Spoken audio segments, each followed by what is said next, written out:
put the puzzle together, piece by piece, and discover the whole truth.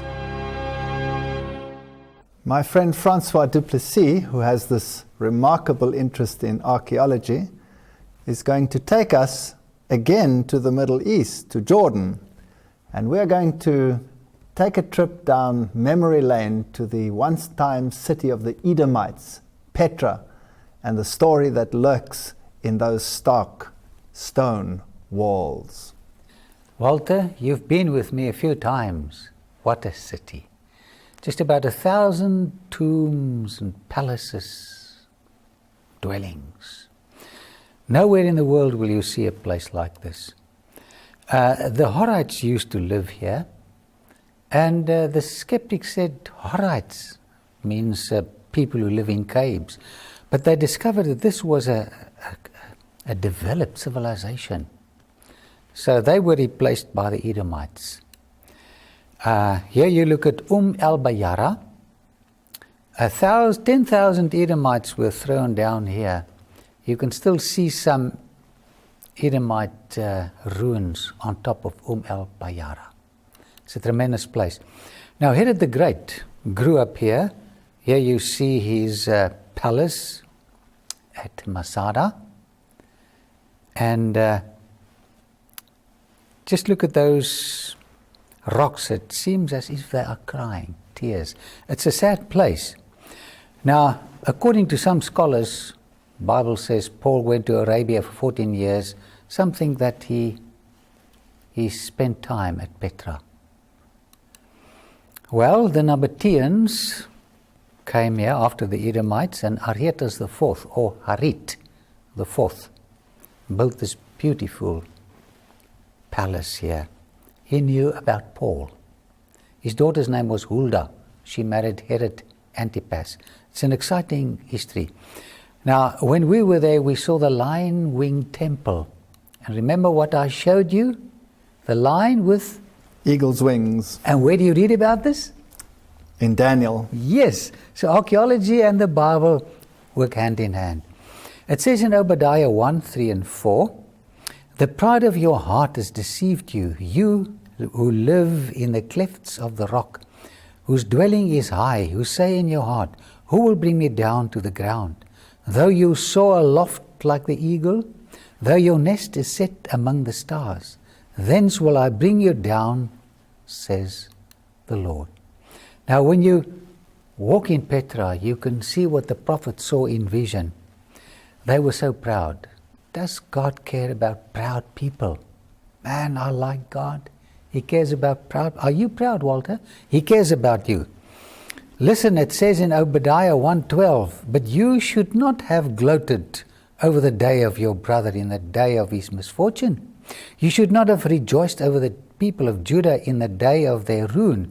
You should not have boasted in the day of distress." They were proud and they rejoiced at the calamity of Judah.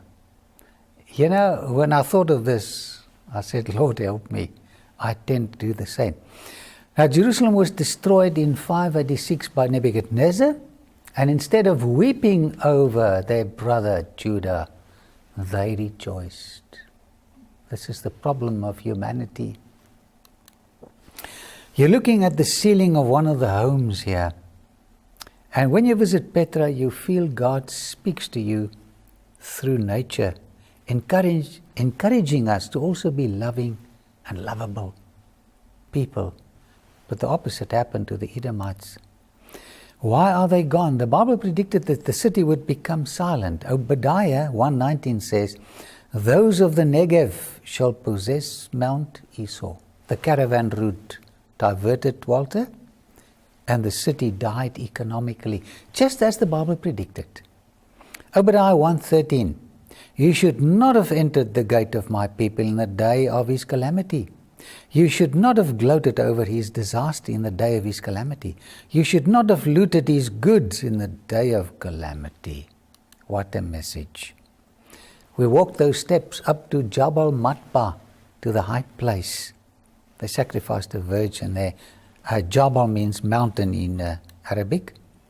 And there is the greatest, the biggest a site where they offered humans. And here I'm with my daughter Loretta just to illustrate what they did. When the sun rose, they took out the heart and sacrificed the body and the heart to El Usa and Ashura, the gods of the sun. How do you know that they offered human sacrifices? Wherever you have obelisks, that's the sign that they sacrificed humans. And this was a common practice.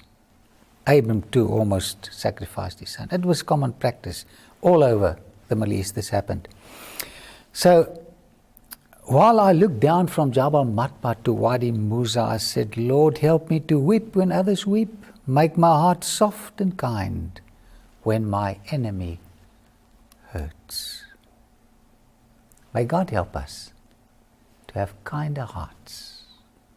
Put the puzzle together, piece by piece, and discover the whole truth. Today we're going to talk about clean and unclean. This is an issue that produces much controversy. Many believe that clean and unclean does not apply to our time anymore because, according to some philosophies, Jesus declared all things clean, so we are no longer under these prohibitions. Some believe that this is only a purely Jewish concept. So we have to go to the Bible to find out where this issue comes from. The Bible says in Genesis chapter 7, verses 2 and 3, and of every clean beast thou shalt take to thee by sevens the male and his female, and of the beasts that are not clean by two, the male and his female, of fowls also of the air by sevens, the male and the female, to keep seed alive upon the face of the earth. So the issue of clean and unclean is not a Jewish issue at all. In fact, this already existed before the flood. And before the flood, there were already clean animals and unclean animals. Now, if God created everything perfect, and He says it was good, it was very good, then why do we have clean and unclean animals? Did something perhaps change? Did circumstances change on the planet?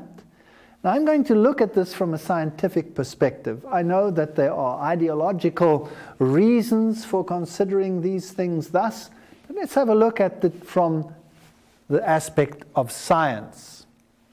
It's interesting that Noah builded an altar unto the Lord and took of every clean beast and of every clean fowl and offered burnt offerings on the altar. Genesis 8:20. Now, what were the criteria that determined whether a creature was clean or whether it was unclean?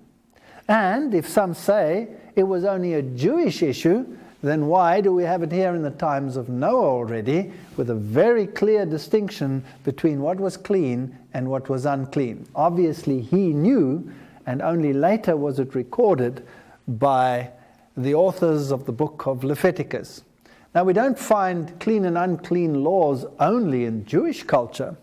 Islamic law forbids the eating of pork, and the methods of slaughter that are used in Islam are very similar to those that are used by the Jews. In many societies, the eating of pork was prohibited. The Navajos and the Yakuts of northern Turkey, as well as the Laplanders, had prohibitions on the eating of pork. Now, that's just one animal. What about all the other issues? Well, it's fascinating that the Iranians were not allowed to eat fish that did not have both fins and scales. Now, where did that come from? This surely is something that goes back even further. Also, the inhabitants of the South Pacific will not eat eel, which is also an animal that falls into the category of the unclean. So there are very interesting events here. Similar laws to the Levitical code existed amongst the ancient Hindus, and the code of Manu, Manu was the Hindu equivalent of Noah, forbade the eating of all carnivorous birds and all animals that did not have a cloven hoof. So here we have the same criteria in a totally different religious setup, and it goes back to the time of Noah. So it's not a Jewish law. Does it still apply today, or does it not? That is another issue that we will have to look at.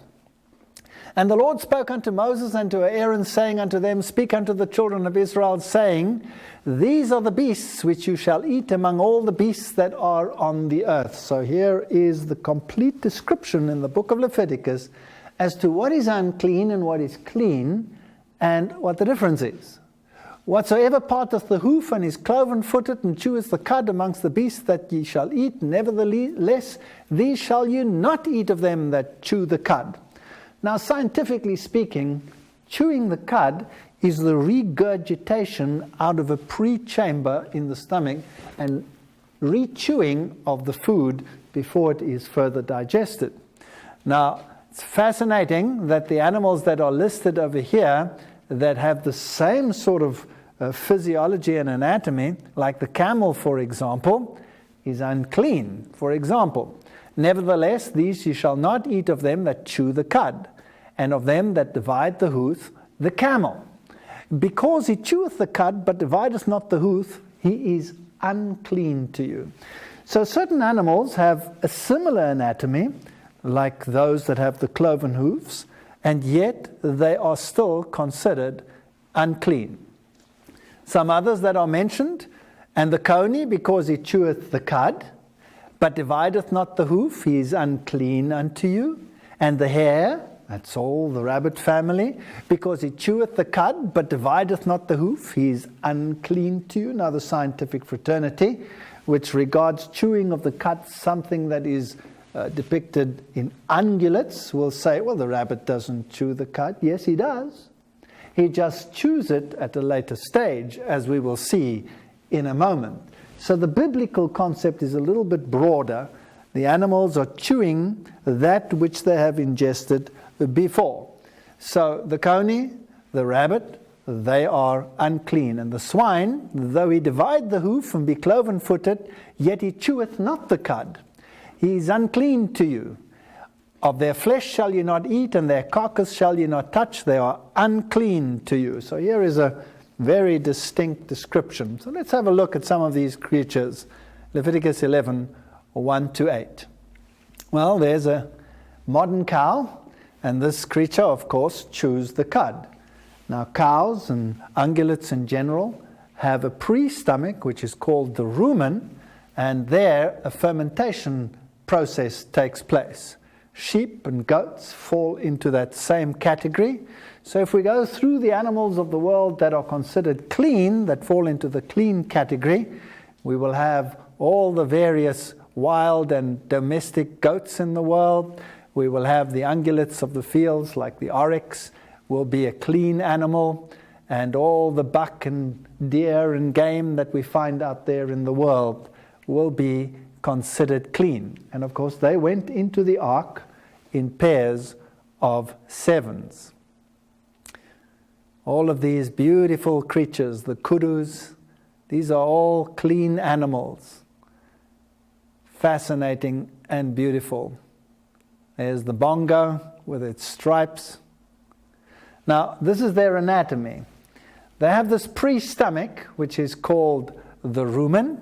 And if you look at the anatomy, you find the rumen, which is a large fermentation chamber. So the food that they chew, largely vegetation, enters into the rumen. Their bacteria ferment this product. And in ruminants with a cloven hoof, this food is regurgitated, goes back into the mouth, is chewed over and over and over, and goes back into the rumen. And then it passes through various chambers like the omasum, the abomasum, and eventually comes to the true stomach, the abomasum, where it is digested. And this fermented food passes all the way through the intestine, and the rest is then defecated.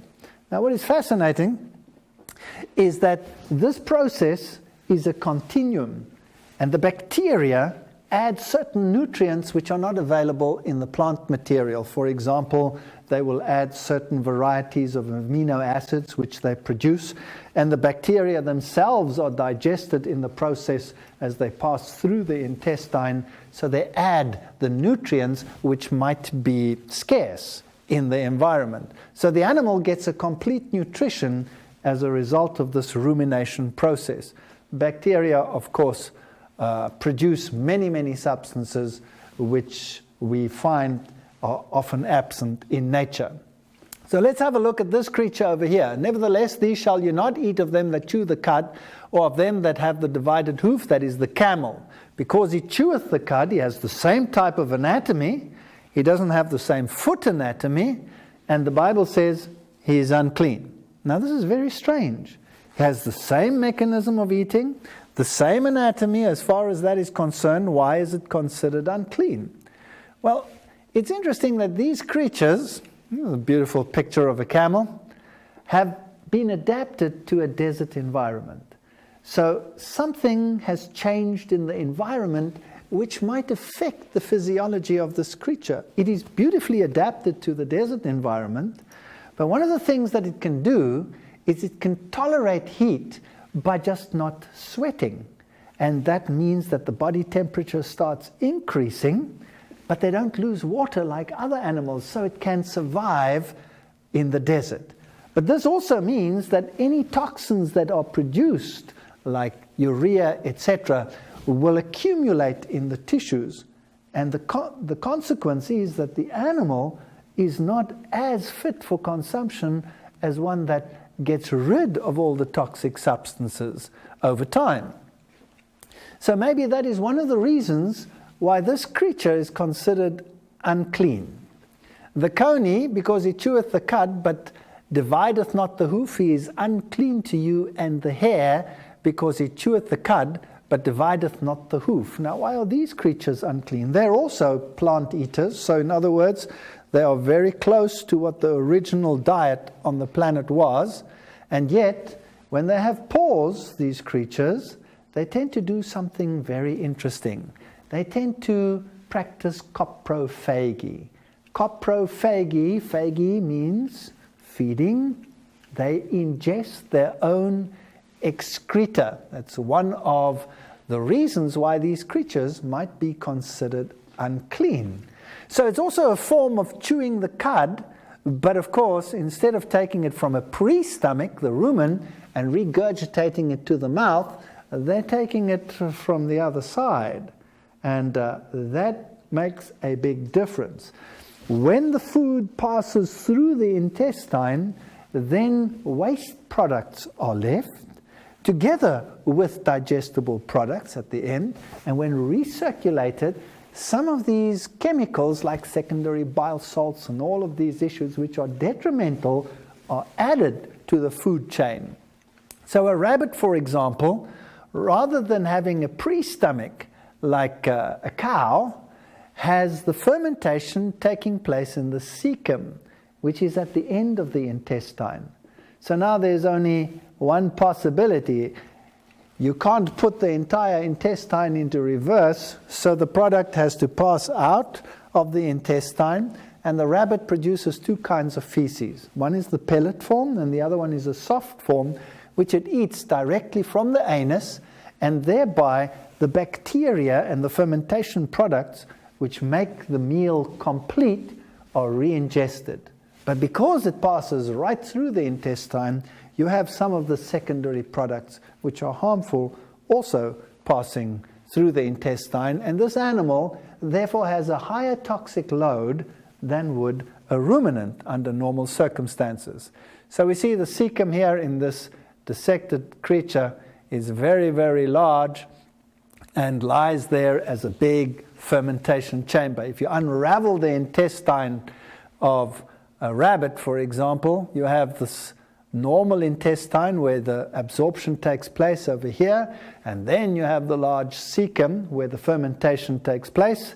So the only possibility to re-ingest that is to take it from the other side. These animals are considered unclean. Now the horse also doesn't have a cloven hoof. It's considered unclean, and it qualifies for the same criteria as the rabbit and the hare, because it also has the cecum at the end of the intestine. And horses tend to coprophage in the natural environment as well. It's strange, if you give them all the food that they need and give them high quality feed with all the variants, there is less coprophagy than otherwise. So here we can see the anatomy of the intestine of the horse, and we have exactly the same criterion. We have the cecum at the end of the intestine as you have it in the case of the rabbit. So this creature is unclean. Now the pig is considered unclean in many, many societies. And there's probably a good reason why this creature is unclean. If we go through the list of the creatures that are listed as clean in the Bible, we will see that they are all herbivores. All of them are herbivores. They, in other words, feed at the lowest level of the trophic aspects of the ecosystem. What's also fascinating is although some of them are herbivores, some of them are unclean. And that is when the anatomy is as we described in the case of the hare and otherwise, where they have to change their habits in order to gain enough nutrition out of what they eat. Now the pig is omnivore. It eats anything. It will scavenge, it will eat plant material, it will eat animal material.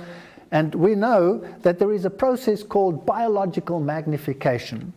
The further you go away from the lowest feeding levels, the plant base, the more toxin is added to the tissues.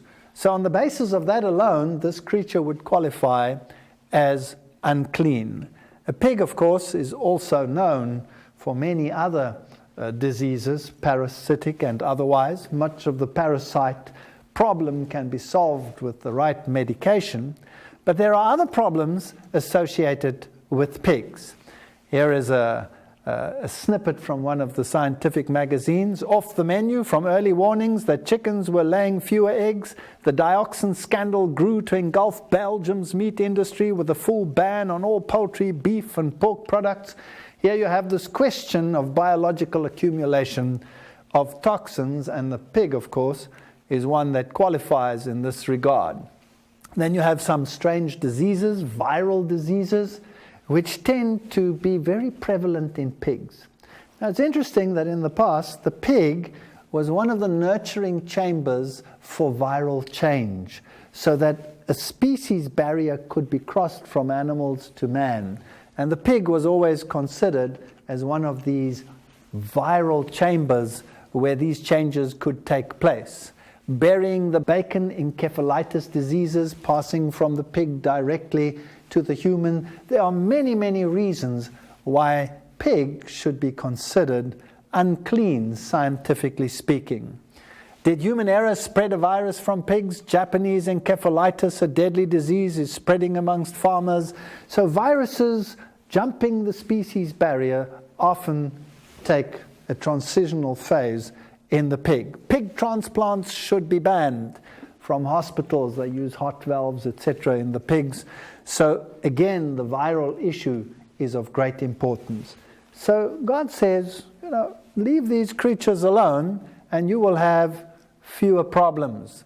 Skin and joint disorders, boils, hives, psoriasis, gout, many of these issues are often associated with the eating of many or high quantities of these creatures. And whatsoever goes upon his paws amongst all manner of beasts that go on all fours, those are unclean unto you. Whoever touches their carcasses shall be unclean until the evening, and that beareth the carcass of them shall wash his clothes and be unclean until the evening. They are unclean unto you. Leviticus 24:28. So creatures that walked on all fours were unclean. Now some people say, well, what about my dog and my cat? They go on all fours. Yes, but you're not going to eat them, are you? You're just going to love them and cuddle them. The Bible doesn't forbid you loving and cuddling your horse or riding on an unclean animal. Even the Lord Jesus rode on an unclean animal. It says you mustn't eat them. So why are these creatures with paws unclean? Well, as we saw previously, they also are coprophages. In other words, they tend to eat their own excreta, and so a dog will do exactly that, as many people with dogs will know. These also are unclean unto you among the creeping things that creep upon the earth, the weasel, the mouse, the tortoise after its kind, the ferret, the chameleon, the lizard, the snail, the mole. These are unclean to you among all that creep. Whosoever does touch them when they be dead shall be unclean until evening. Now that was a ritual law, but nevertheless, all of these creatures fall into those same categories. They are mostly not herbivores, and if they are herbivores, then they are coprophags. So again, they would suffer from higher levels of toxins than others. So all of these little creatures, cute and cuddly as they might be, are not fit, according to the Bible, for human consumption. And if we look at the little chipmunks and squirrels of the world, well, these creatures are unclean. They also tend to practice coprophagy. What is interesting, as the ecology deteriorates, for example, many forests are suffering a decline, so these creatures are finding it hard to find the sustenance that they need for life. And many of them are actually turning to roadkills and becoming scavengers, even eating animal products. So again, they fall into this category of biological magnification as we move from the lower levels of the plant world into the higher trophic levels of eating animal material. The elephant is very similar in its anatomy to the coney, so it falls into that category as well. Also, the coney has a relatively poor thermoregulation, which also affects the digestive system. So this creature would also be considered unclean, as well as the hippopotami and all of these fascinating creatures. Now, there's an interesting experiment that was made. They took some mussel extract and made an extract and put this onto seeds and determined how these seeds were affected by the mussel extract.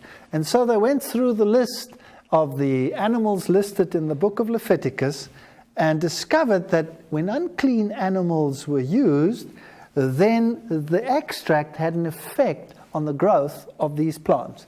So here we have the effect of a 2% mussel extract from various animals used as a growth medium for seedlings of Lupinus albus on root growth compared to seedlings grown in a standard growth medium.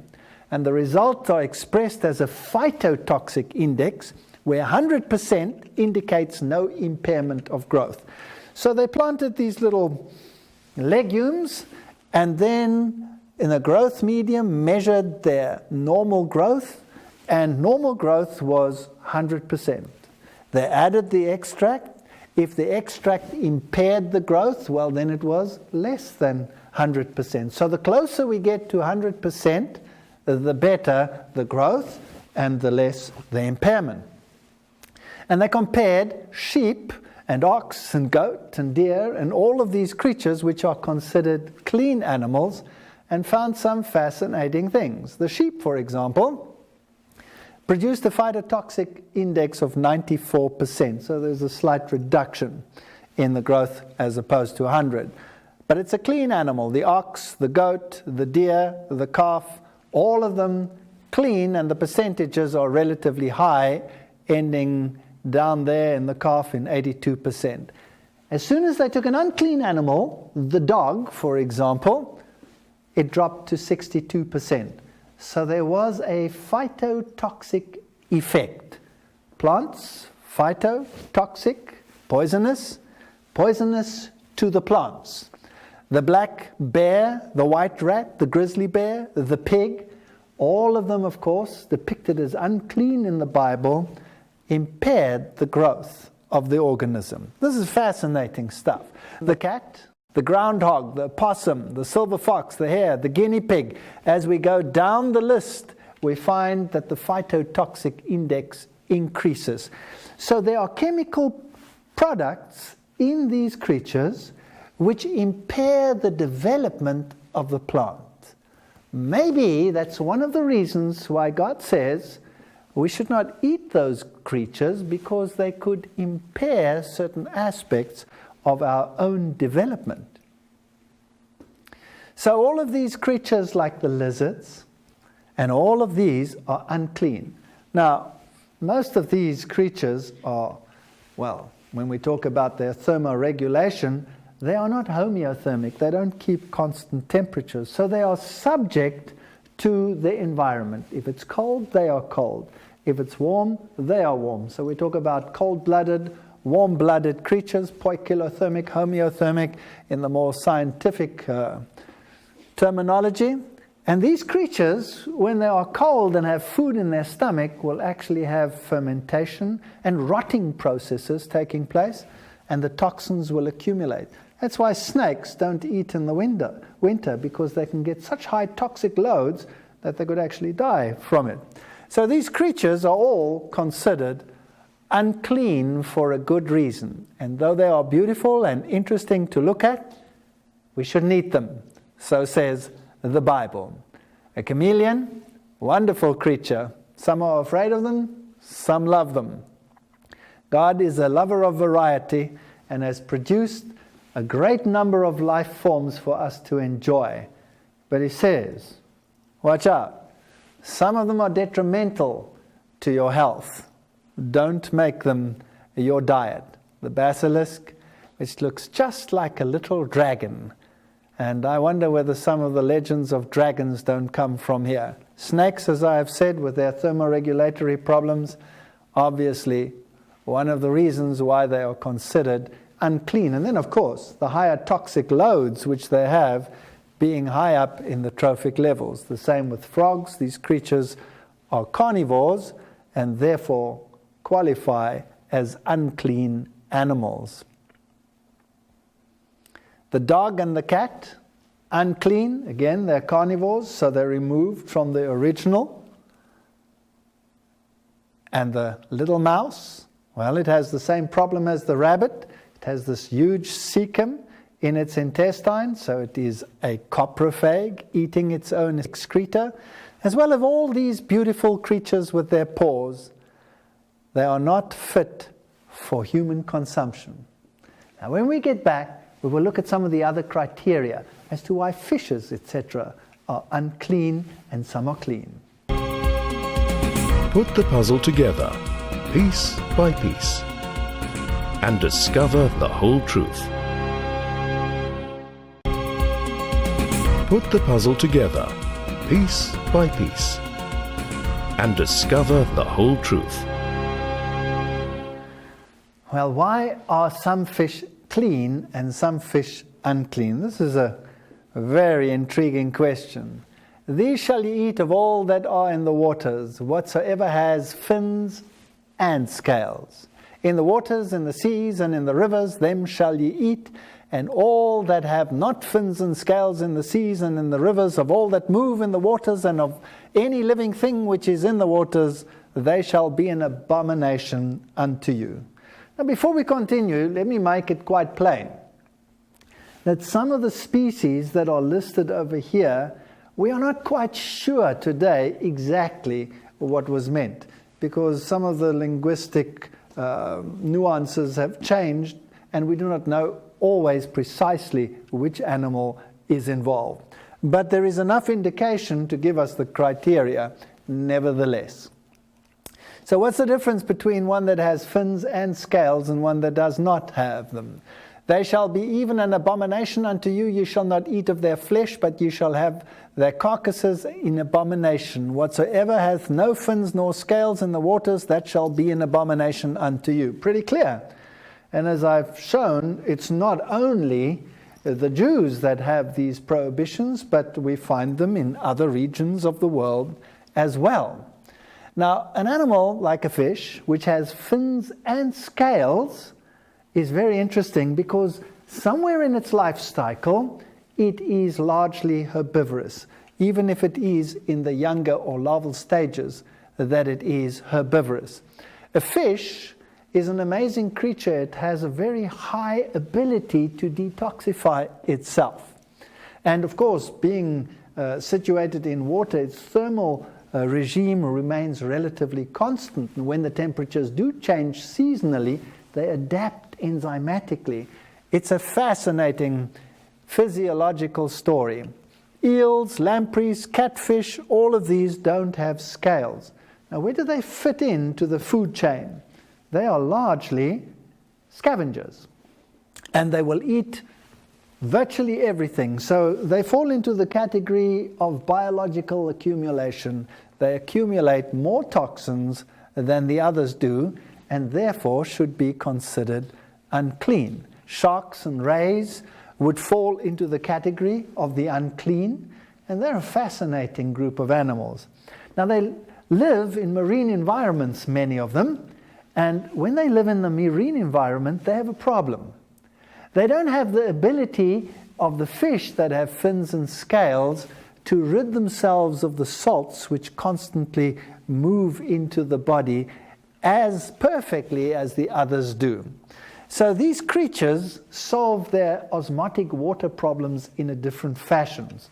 A bony fish will excrete salts through the gills, so when it drinks seawater, it desalinates the seawater and gets fresh water through this process.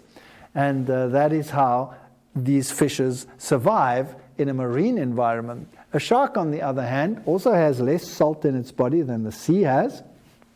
So you would have the problem that water tends to leave the animal. It has a salt gland in the rectum whereby it can get rid of some of the salts, but it solves its water problem by retaining urea. And so it has very high levels of urea. Urea is, of course, a waste product which other animals just excrete to get rid of it because it is toxic. But these creatures retain it and have developed a resilience and a resistance to this product. So in fact, they are like urea enhanced creatures. So what would happen if you took the fins off the top of the animal and dried them? Well, what you would get is you would get crystallized urea. And when you make shark fin soup, that's exactly what you have. It's like putting a urea tea bag in the soup. It surprises me that it's so expensive. So these creatures are considered unclean by the biblical criteria for a very good reason. When we look at the arthropods of the world, the little creepy crawlies of the world, many of them, of course, are scavengers, and they are, well, as it were, the kidneys and the livers of the environment, cleaning up the dirt. As such, they are subject to much higher levels of toxins than other animals.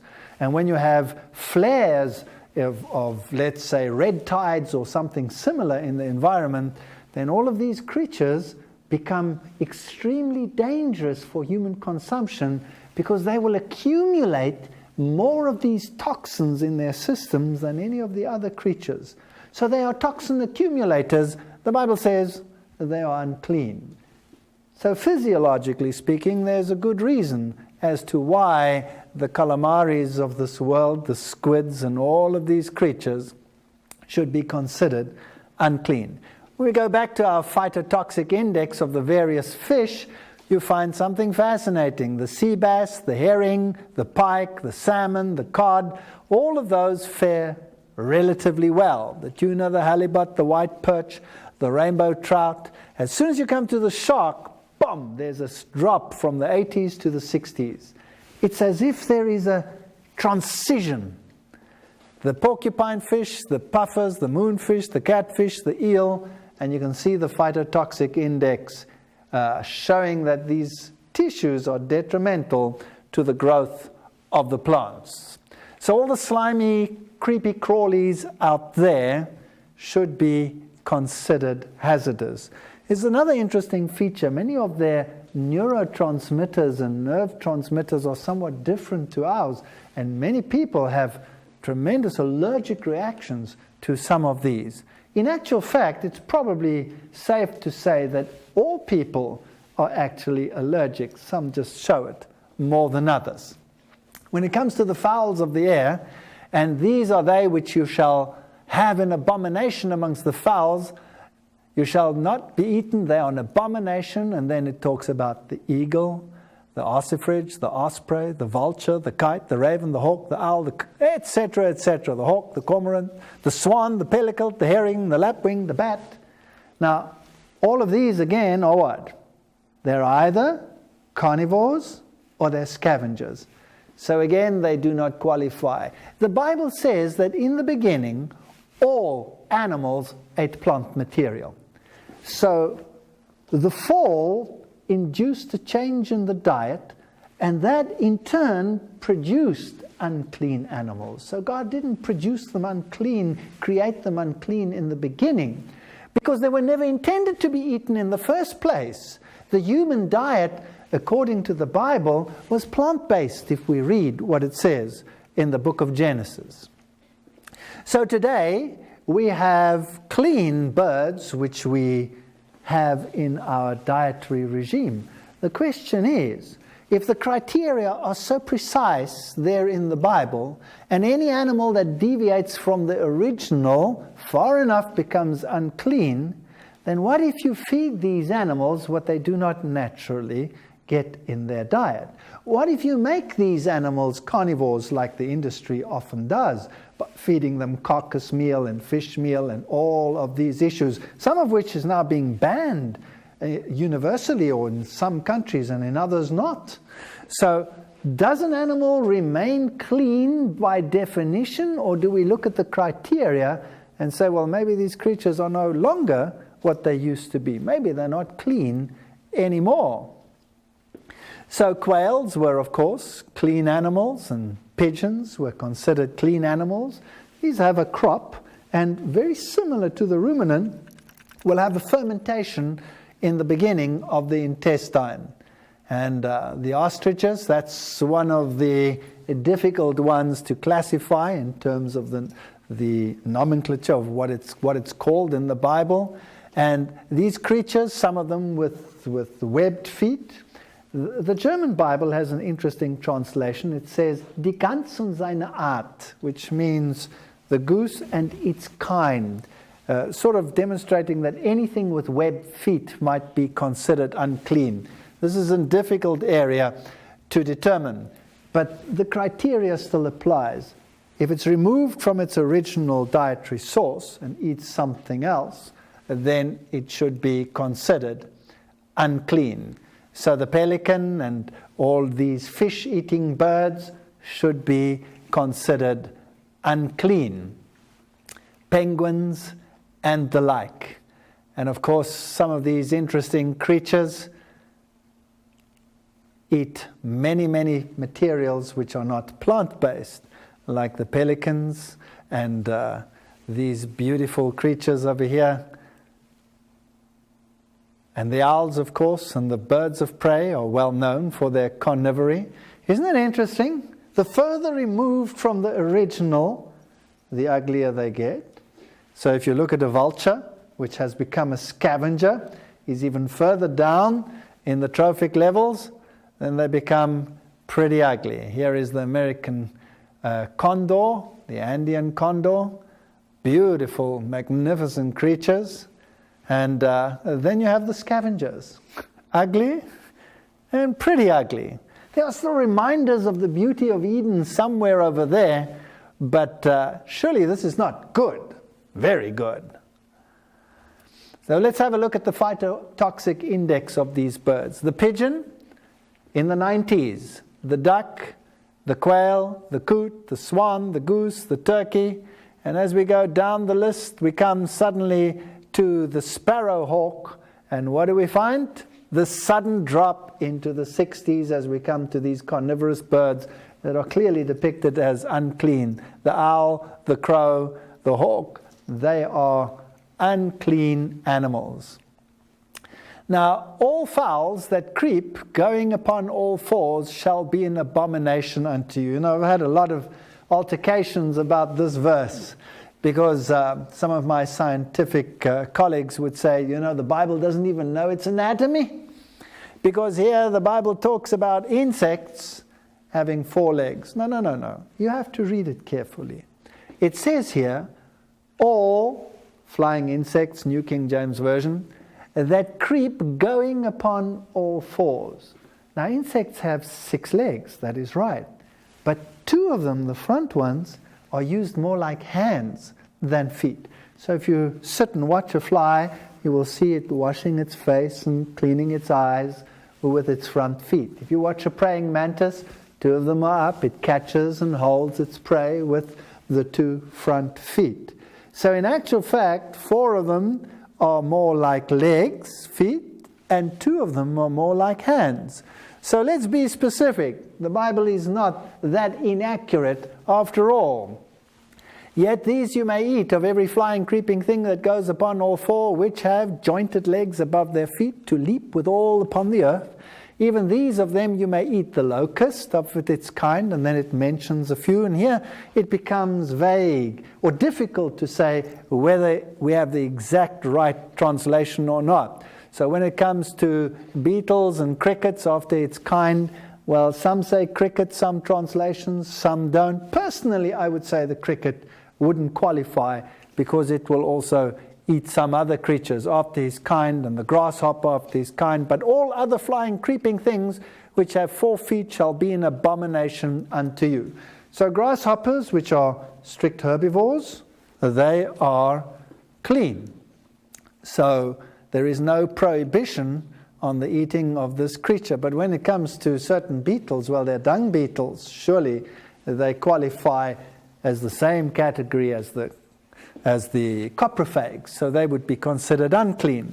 And creatures like the praying mantis or dragonflies, which are carnivorous, are unclean. So the Bible again is very accurate. What is far removed from the original becomes unclean. And upon whatsoever any of them, when they are dead, doth fall, it shall be unclean, whether it be any vessel of wood or raiment or skin or sack, whatsoever vessel it be, wherein any work is done, it must be put into water, and it shall be unclean until the evening, so it shall be cleansed. And every earthen vessel, whereinto any of them falleth, whatsoever is in it, shall be unclean, and you shall break it. Fascinating. Leviticus 11:32-36. So if something unclean falls into a container which you are using for your own foods, it's unclean. Now consider this. As it deteriorates in there, it's dead, so the chemicals inside it leach into the waters or into whatever is in that vessel. Now, if the plants have a detrimental effect to a mussel extract, then maybe these components which serve as gene activators or might be carcinogenic are not fit for human consumption. So this is a very interesting criteria. If development can be impaired in a plant, why not in a human? So don't eat them. Of all the wheat meat which may be eaten, that on which such water cometh shall be unclean, and all drink that may be drunk in every such vessel shall be unclean. And everything whereupon any part of their carcass falleth shall be unclean, whether it be an oven or ranges of pots, they shall be broken down. Now some of these pots were earthenware, and some of the ovens were clay ovens. Now when these materials end up in them, they end up in the pores of these pots and these ovens. So the Bible says, break them, get rid of them. So if you have a stainless steel one, that would be different. But an oven of clay, the compounds, every time that oven heats up, would again be released into the environment and could become part of your tissues, and they could be carcinogenic or whatever. So scientifically, there seems to be a good reason as to why this is a good criterion. Get rid of it. So these are some of the ancient clay ovens that they used in ancient times. And if any part of their carcasses fall upon any sowing seed, which is to be sown, it shall be clean. But if any water be put upon the seed, and any part of their carcass fall thereon, it shall be unclean unto you. I found this very interesting. In other words, a seed can be impaired by the chemicals which come from the unclean animal. But if the animal is dry, there is no diffusion of this material into the seed, so the seed growth cannot be impaired. But if there's water, then diffusion can take place, and you would have exactly the criteria that you had in this plant growth experiment. The plant would be impaired, so don't use that seed. Fascinating. It makes perfect sense to me. But flesh with the life thereof, which is the blood thereof, shall ye not eat. It shall be a perpetual statute for your generations throughout all your dwellings that you eat neither fat nor blood. Leviticus 3 verse 17. Well, that's a pretty interesting criterion. Any scientist today who is worth his oats will tell you why fat is detrimental in terms of heart disease, in terms of carcinogenic effects or cancer promotion. Fat is the number one criterion. Blood, on the other hand, contains many of the nutrients that you have in the body, but it also contains the toxins that are to be removed from the body. So obviously, eating blood is not a good idea. I know many cultures do it, but biblically speaking, it's not a good idea. And scientifically speaking, it's not a good idea either.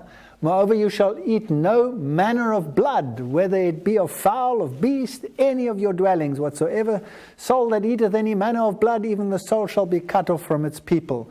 Well, of course, there was a ritualistic reason for this as well, but purely scientifically, it's not good to eat something that contains the products that have to be removed from the body. The prohibition did not only apply to the Old Testament, but also applied in the New Testament. And this is interesting because many ignore this prohibition. But that we write unto them that they abstain from pollution of idols and from fornication and from things strangled and from blood. Acts 15 verse 20. So here are some of the Levitical laws being repeated even in the New Testament. So, did we get rid of these criteria in the Christian era, or did we not?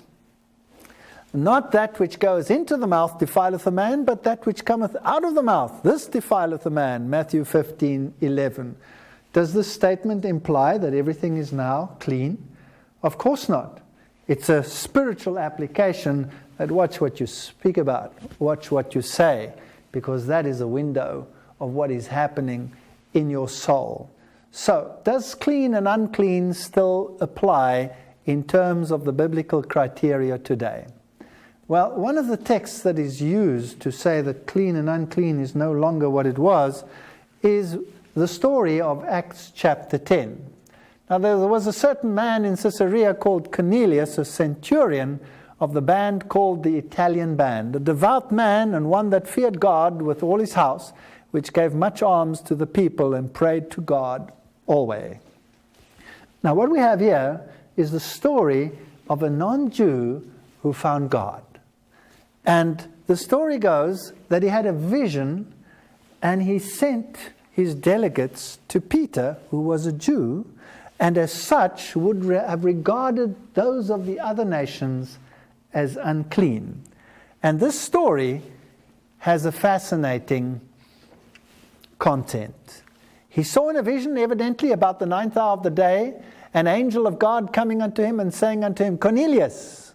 And when he looked on him, he was afraid and said, What is it, Lord? And he said unto him, Thy prayers and thy alms are come up for the memorial before God. Now send men to Joppa and call for one Simon, whose surname is Peter. Now Simon would never have gone with these men if God had not intervened in a marvelous fashion. So we read, on the morrow as they went on their journey and drew nigh unto the city, Peter went up upon the housetop to pray upon the 6th hour, and he became very hungry and would have eaten, but while they made ready, he fell into a trance. In other words, he had a vision, and saw heaven open and a certain vessel descending unto him, and it had a great sheet knit at the four corners and let down to the earth. So down comes this sheet, and in it was what? All manner of four-footed beasts of the earth and wild beasts and creeping things. Now what was that? Those were the unclean animals. And a voice came to him and said, Rise, Peter, kill and eat. So the instruction was, the criterion no longer applies, go and eat. Or was it? But Peter said, Not so, Lord. Because he knew what clean and unclean stood for. For I have never eaten anything that is common or unclean. And the voice spoke unto him a second time, What God has cleansed thou shalt not call common. So here he's thinking, now what does this mean? Now, if this was a lifting of the prohibition, Peter should immediately have gone to the local unclean butcher, if there was such a thing, and prepared himself something unclean to eat. But he didn't do that. He said, Not so, Lord, I've never eaten anything unclean in all my life. This was done thrice, and the vessel was received up again into heaven. And while Peter doubted in himself what the vision which he had seen should mean, because Peter knows his God and he knows there are not two sides to this issue. There must be some other reason. Behold, the men which were sent from Cornelius had made inquiry. They appeared, and Peter went with them. And while Peter thought on the vision, the Spirit said to him, Behold, here are the 3 men. I have sent them. Go along with them. And off he goes. And he met these people, and they went with them to Cornelius. They said, Cornelius the centurion, a non-Jew, had sent me, and he wants you to come. So off he went. And as Peter comes to this house, Cornelius falls down at his feet, and Peter says, No, don't do that. Get up, I'm only a man myself. And then he uses this interesting speech. Ye know how that it is unlawful for a man that is a Jew to keep company or come into one of another nation. But God has showed me, when? In that vision, that I should not call any man common or unclean. Acts 10:25-28. So, the prohibition here had to do with people. The gospel was to go to the Gentiles. It had nothing to do with eating or drinking.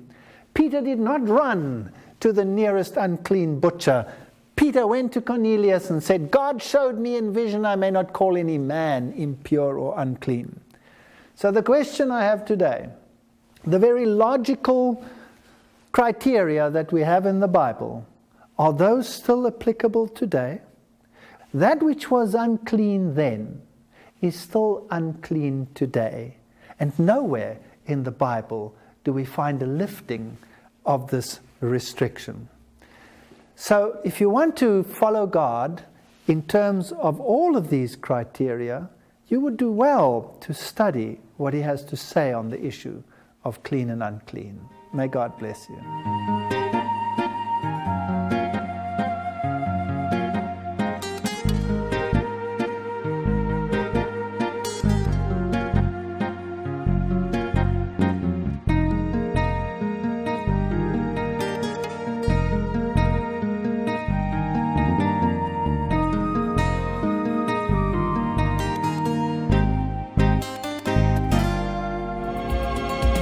Put the puzzle together, piece by piece, and discover the whole truth. Why do we have a 7-day week? Join us next time as we travel back to our biblical origins and find a very special day to remember.